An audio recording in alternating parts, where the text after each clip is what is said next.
Electric field intensity between two oppositely charge plates. अभी का जो हमारा टारगेट है वो हम लोगों ने दो ऑपोजिटली चार्ज प्लेट्स के दरमियान में इलेक्ट्रिक फील्ड इंटेंसिटी की वैल्यू को फाइंड आउट करना है। इस वैल्यू को फाइंड करने के लिए हम लोग यूज़ करते हैं गाज़िस लॉ को। तो इस वजह से ये हमारे पास गाज़िस लॉ की एक एप्लीकेशन बन जाती है। तो हम सपोज़ करते हैं कि हमारे पास दो ऑपोजिटली चार्ज प्लेट्स हैं जो कि क्लोजली डिस्टेंस के ऊपर प्लेस्ड हुई हैं। एक प्लेट को हम लोग ए का नाम दे देते हैं और दूसरी प्लेट को हम लोग बी का नाम दे देते हैं। सपोज़ करते हैं प्लेट ए जो है ये पॉजिटिव है और जो प्लेट बी है ये हमारे पास नेगेटिव है। हमें बहुत अच्छे तरीके से पता है कि जो इलेक्ट्रिक फील्ड हैं वो हमेशा पॉजिटिव प्लेट से ओरिजिनेट होंगी और नेगेटिव प्लेट की तरफ हमेशा टर्मिनेट होती हैं। तो यहाँ पर हमारे पास फिर जो ये येलो कलर की लाइंस हैं ये इलेक्ट्रिक फील्ड की वैल्यू को इंडिकेट कर रही हैं, इसकी डायरेक्शन को इंडिकेट कर रही हैं। और ई जो है ये इलेक्ट्रिक फील्ड इंटेंसिटी को ही रिप्रेजेंट कर रहा है। हम सपोज करते हैं कि जो सरफेस चार्ज डेंसिटी का मैग्नीट्यूड है ऑन ईच प्लेट वो इक्वल टू बनता है मैथमेटिकली Q ओवर A।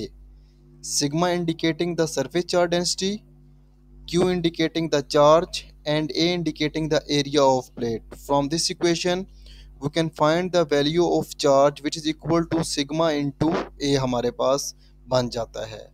हमारा टारगेट क्या है, हम लोग इन दो प्लेट्स के दरमियान में एक पॉइंट P को इमेजिन कर लेते हैं जिस पॉइंट पर हम लोगों ने इलेक्ट्रिक फील्ड इंटेंसिटी की वैल्यू को फाइंड आउट करना होगा। So we want to find out electric field intensity at a point P due to oppositely charged plates. For this, we consider a Gaussian surface in the form of hollow box represented QRST। जिस जगह पर electric field की value को हम लोग find करना चाहते हैं तो वहाँ पर फिर हम लोग एक गाशियन सरफेस को ड्रा कर देते हैं।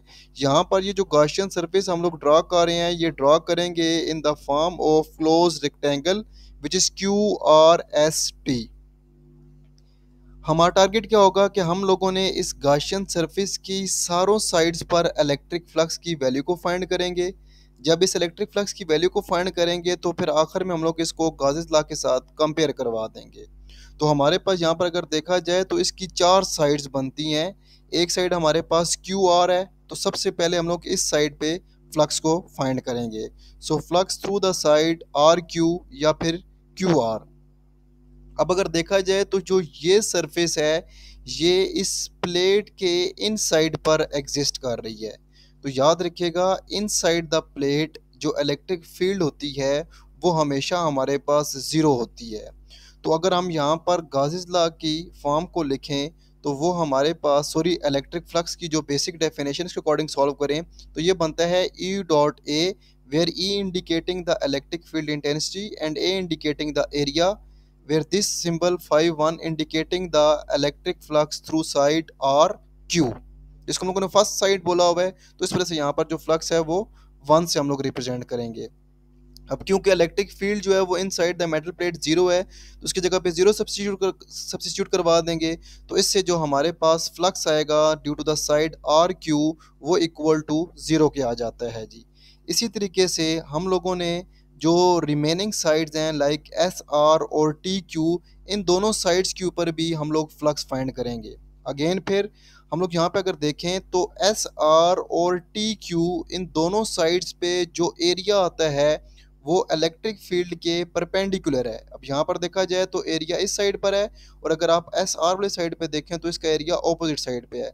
और इलेक्ट्रिक फील्ड को देखा जाए तो ये यहाँ से डाउनवर्ड आ रही हैं तो इसका ये मतलब है कि इलेक्ट्रिक फील्ड और area both are perpendicular to each other. तो इस वजह से इनका फ्लक्स भी जीरो हो जाएगा। कैसे होता है जी, हम इन दोनों साइड्स पे जो फ्लक्स आता है लेट्स सपोज दैट उसे हम फाई 2 से रिप्रेजेंट करते हैं which is equal to E dot A. और हमें बहुत अच्छे तरीके से पता है कि जब हम डॉट प्रोडक्ट को ओपन करते हैं तो we will get cos of theta. Theta की जगह पर आप यहाँ पे 90 डिग्री पुट करेंगे तो यू विल गेट कॉज 90 और कॉज 90 जो है वो इक्वल टू होता है ज़ीरो के। तो हमारा आंसर आ जाएगा ई ए इंटू ज़ीरो या फिर फ्लक्स फाई 2 हमारे पास आ जाएगा ज़ीरो के equal. So the flux due to the sides S R and T Q is equal to what, zero. अब हमारे पास इसकी लास्ट साइड बच जाती है जो कि एस टी साइड है। हम लोगों ने इस साइड पर फ्लक्स को फाइंड करना होगा जी। अगर इस साइड को अगर हम लोग देखते हैं तो इस साइड पे जो वेक्टर एरिया ए आता है वो in the direction of electric field आता है या फिर इसके पैरेलल आता है। तो जब वो इसके पैरेलल आएगा तो यहाँ पर फिर हमारे पास जो फ्लक्स है वो मैक्सिमम हो जाएगा। देखते हैं कैसे जी। जब आप डॉट प्रोडक्ट को ओपन करेंगे you will get E A cause of theta. अब इस केस में जो थीटा है वो 0 डिग्री बन जाएगा क्योंकि एरिया और इलेक्ट्रिक फील्ड दोनों एक दूसरे के पैरेलल हैं और कॉस जीरो की वैल्यू होती है 1। तो इस वजह से जो फाई थ्री बनेगा वो इक्वल टू आ जाएगा ई इंटू ए। तो हम लोगों ने तीनों फ्लक्स फाइंड कर लिए हैं जी। आखिर में क्या करेंगे, हम इन तीनों फ्लक्स को आपस में ऐड अप कर देंगे। तो हमारे पास आ जाएगा phi one plus phi two plus phi three. Phi one की वैल्यू भी हमारे पास जीरो आई थी, हम लोगों ने प्रीवियस स्लाइड में देखा है। और यहाँ पर हम देखते हैं तो फाई टू भी हमारे पास जीरो आता है। फाई थ्री की वैल्यू ई इंटू ए आ जाती है। तो टोटल इलेक्ट्रिक फ्लक्स जो हमारे पास आता है वो ई इंटू ए के इक्वल आ जाता है जी। तो एक तो इलेक्ट्रिक फ्लक्स की इस इक्वेशन को हम लोग याद रखेंगे। इससे हम लोग यहाँ पर बाय डिफॉल्ट इक्वेशन नंबर 1 का नाम दे देते हैं जी। अब सेकंड हम लोगों ने इलेक्ट्रिक फ्लक्स को फाइंड करना होगा in the form of Gauss's law. ठीक है जी। तो गाजेस लॉ की फॉर्म में जो इलेक्ट्रिक फ्लक्स हमारे पास आता है वो हमें अच्छे तरीके से पता है जी। या उससे पहले हम लोग यहाँ पे सरफेस चार्ज डेंसिटी के कॉन्सेप्ट को दोबारा फिर रिपीट करेंगे। हमें बहुत अच्छी तरीके से पता है कि Q इज इक्वल टू आया था सिग्मा इंटू ए, जो सबसे स्टार्ट हम लोगों ने देखा था।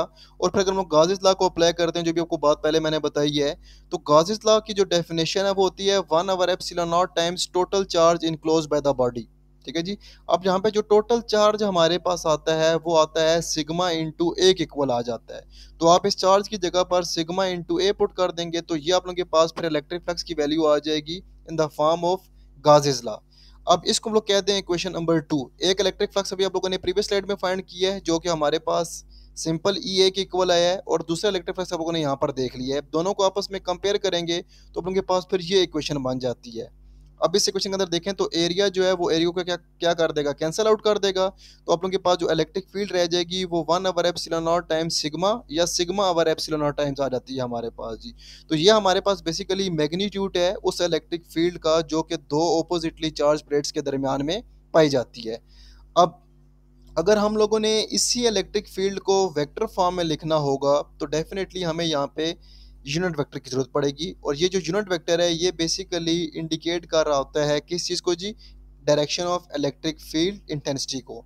और याद रखिएगा इलेक्ट्रिक फील्ड इंटेंसिटी जो होती है वो हमेशा पॉजिटिव प्लेट से ओरिजिनेट होती है और नेगेटिव प्लेट पे टर्मिनेट होती है। तो इस वजह से ये हमारे पास डायरेक्टेड होगी फ्रॉम पॉजिटिव टू नेगेटिव